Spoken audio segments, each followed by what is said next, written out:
আসসালামু আলাইকুম রহমতুল্লাহ। আশা করি সকলেই ভালো আছেন। আজকের ভিডিওটা একটু বড় হবে। আশা করি সকলেই শেষ পর্যন্ত দেখবেন এবং বোঝার চেষ্টা করবেন। বিজ্ঞান বলে একজন প্রাপ্তবয়স্ক সুস্থ পুরুষ একবার সহবাস করলে যে পরিমাণ বীর্য নির্গত হয় তাতে 40 কোটি শুক্রাণু থাকে। আর লজিক অনুযায়ী মেয়েদের গর্ভে যদি সেই পরিমাণ শুক্রাণু স্থান পেত তাহলে 40 কোটি বাচ্চা তৈরি হতো। এই 40 কোটি শুক্রাণু মায়ের জরায়ুর দিকে পাগলের মতো ছুটতে থাকে। জীবিত থাকে মাত্র 300 থেকে 500 শুক্রাণু, আর বাকিরা এই ছুটে চলার পথে ক্লান্ত অথবা পরাজিত হয়ে মারা যায়। তাহলে দেখুন, এই 300 থেকে 500 শুক্রাণু যেগুলো ডিম্বাণুর কাছে যেতে পেরেছে তাদের মধ্যে মাত্র একটি মহা শক্তিশালী শুক্রাণু ডিম্বাণুকে ফার্টিলাইজ করে অথবা ডিম্বাণুতে আসন গ্রহণ করে। আর জানেন কি, সেই ভাগ্যবান শুক্রাণুটি হচ্ছে আপনি কিংবা আমি অথবা আমরা সবাই।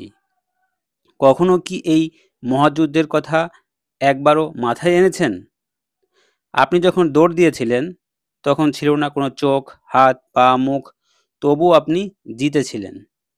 আপনি যখন দৌড় দিয়েছিলেন তখন আপনার ছিল না কোনো সার্টিফিকেট, ছিল না কোনো মস্তিষ্ক, তারপরেও আপনি জিতেছিলেন। আপনি যখন দৌড় দিয়েছিলেন তখন আপনার ছিল না কোনো শিক্ষা, কেউ সাহায্য করেনি, তবুও আপনি জিতেছিলেন। আপনি যখন দৌড় দিয়েছিলেন তখন আপনার কোনো গন্তব্য ছিল এবং সেই গন্তব্যের দিকে আপনি উদ্দেশ্য ঠিক রেখে একা একা একাগ্রচিত্তে দৌড় দিয়েছিলেন এবং শেষ অবধি আপনি জিতেছিলেন। দেখুন, বহু বাচ্চা মায়ের পেটেই নষ্ট হয়ে যায়, কিন্তু আপনি মারা যাননি, পুরো 10টি মাস পূর্ণ করতে পেরেছিলেন। বহু বাচ্চা জন্মের সময় মারা যায়, কিন্তু আপনি আমি ঠিকই বেঁচে আছি।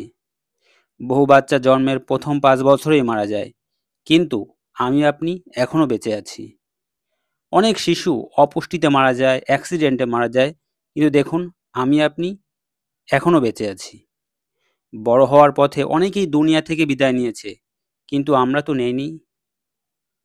আর আজ আপনি আমি একটু কিছু হলেই ঘাবড়ে যাই, নিরাশ হয়ে যাই। কিন্তু কেন ভাই?